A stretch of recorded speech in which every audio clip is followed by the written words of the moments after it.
মধ্যবিত্ত ফ্যামিলিতে সংসার খরচ চালিয়েও কিভাবে মাসে 20 থেকে 25,000 টাকা জমাতে পারি সেই সব কিছু নিয়েই থাকছে আজকের ভিডিওটা। আসসালামু আলাইকুম everyone, welcome back to my channel Nazim কিয়া ভ্লগ। কেমন আছেন সবাই? আশা করছি আল্লাহর অশেষ রহমতে সবাই অনেক ভালো আছেন, সুস্থ আছেন। আলহামদুলিল্লাহ আমরাও ভালো আছি। আশা করছি আমার আজকের ভিডিওটা থেকে আপনারাও অনেক উপকৃত হবেন। তো একটা সময় ছিল যখন আমি নতুন সংসার শুরু করেছিলাম, তখন কিন্তু সংসার সম্পর্কে আমার তেমন কোনো আইডিয়াই ছিল না। তো কিভাবে সবকিছু ম্যানেজ করব আমি কিছুই বুঝতে পারতাম না।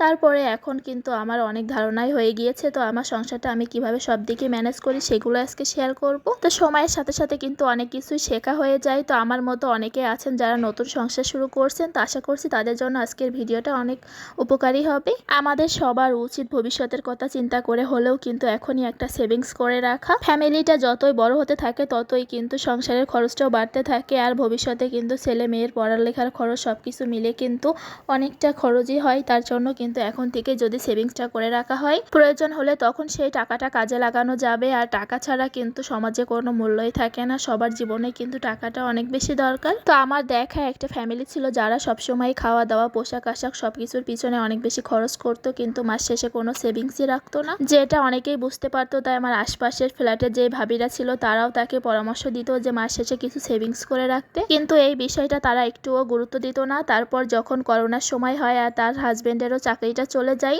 তারপর কিন্তু তারা খুব সমস্যার মধ্যেই পড়েছিল। তারপর 1-2 মাস থাকার পরে তারা গ্রামে চলে যায়। তো ঢাকাতে বাসা নিয়ে থাকতে গেলে কিন্তু অনেক খরচ, বাসা ভাড়া খাওয়া দাওয়া সবকিছু মিলে অনেকটা বেশি খরচ পড়ে যায়।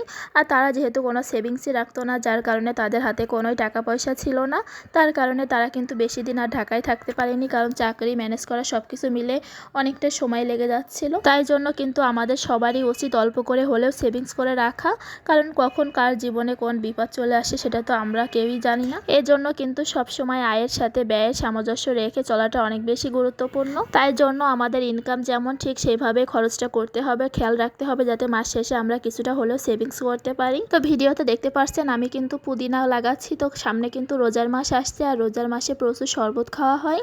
তো পুদিনা পাতা দিয়ে একটু শরবত বানালে কিন্তু অনেক রিফ্রেশ লাগে, খেতেও ভালো লাগে। তার জন্য ভাবছি পুদিনা পাতাগুলো লাগিয়ে রাখি, তাহলে কিন্তু আর কিনে খেতে হবে না। আর বাজার থেকে কিনে নিয়ে আসলে 2-3 দিন পরে নষ্ট হয়ে যায় আর সব খাওয়া হয় না। তাই ভাবলাম বেলকনিতে যদি একটু লাগিয়ে রাখি তাহলে কিন্তু প্রয়োজন মতো এখান থেকে ফ্রেশটা নিয়ে জুসটা বানাতে পারবো। তাই জন্য কিন্তু লাস্ট 3-4 বার লাগিয়েছিলাম, কিন্তু গাছগুলো মরে যায়। তারপরে আবারও আজকে লাগালাম।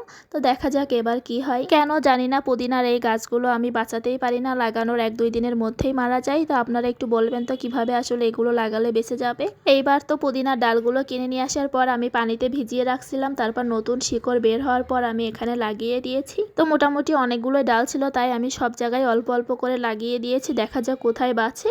তো এখানে একটা দইয়ের মালসা ছিল, তো আমি ওখানেও লাগিয়েছি। তারপর এখানে ডালিম গাছের গোড়াতেও আমি লাগিয়ে দিয়েছি, আর এটা ছিল লেবু গাছ। তো লেবু গাছটা কিন্তু আমার মারা গিয়েছে, তো এখানেও আমি কিছু লাগিয়ে দিলাম। আর এই যে আমার বেলকনি সেই ছোট্ট নিমের চারাটা কিন্তু এখন মাশাআল্লাহ অনেকটাই বড় হয়ে গিয়েছে। আর এই যে আমি ডালিম গাছের গোড়াতেও লাগিয়ে দিয়েছি। আর এখন কিন্তু প্রায় সন্ধ্যা হয়ে গিয়েছে, তো আমি এই সময়ই লাগালাম, তাহলে কিন্তু সারা রাতে আর কোনো রোদ থাকবে না, যার কারণে হয়তো বেঁচে যাওয়ার সম্ভাবনা থাকবে।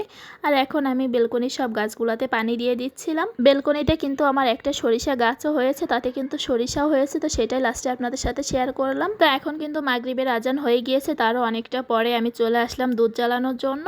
তো দুধটা কিন্তু রাতের বেলা দিয়ে যায়, আর আমি তার পর দিনই জ্বালাই। তো আজকে জ্বালাতে অনেকটা দেরি হয়ে গিয়েছে, তো এখন আমি রাতের বেলায় বের করে নিয়েছি।